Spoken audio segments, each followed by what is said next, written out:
Is childbirth in the UK really free? Not for everyone.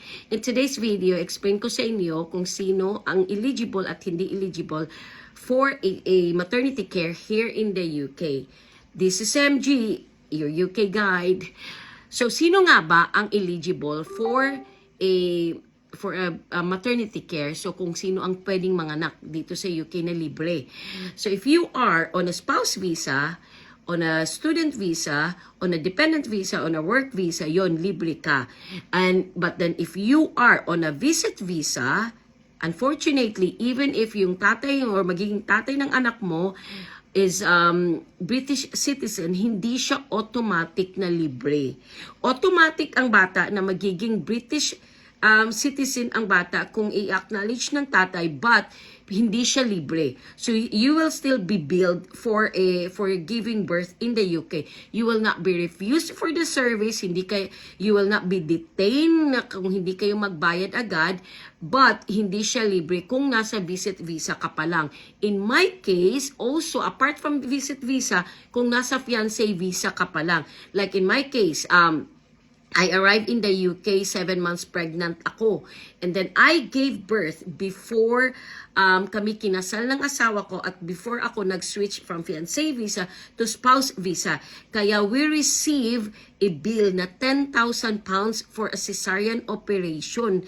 And we were really surprised kasi nga, we were expecting with a less knowledge or no knowledge at all, kaya in-expect talaga namin na libre. But unfortunately, if you are still on a fiancé visa and you haven't switched from fiancé to spouse, you will really be billed. But luckily, at that time, by mistake, nagbayad kami ng IHS upon application for the fiancé visa.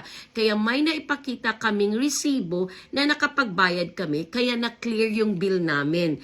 But if you will do that right now, you will have really no choice. Kasi syempre, ngayon kasi, you will not be required. And also, really naman, before pa, you are not really required na to pay for an IHS kung fiancé visa pa lang ang a-applyan nyo until now.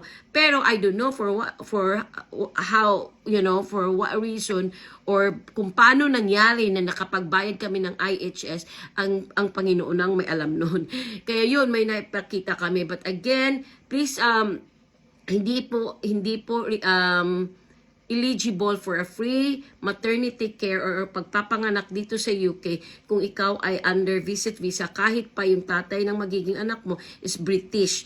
And also, please avoid this giving birth in the UK while you are on a visit visa, because it will affect your visa application in the future. Kahit na ikasal ka na sa magiging asawa mo na British, na British, or kahit ka pa may anak na British ang bata, but the fact that you have violated the immigration law, it can still affect your visa application in the future, and it's really not worth it.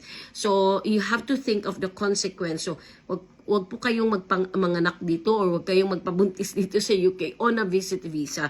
But if it really happens na nabuntis kayo, I would really recommend na mag-exit kayo ng UK at dun manganak sa labas.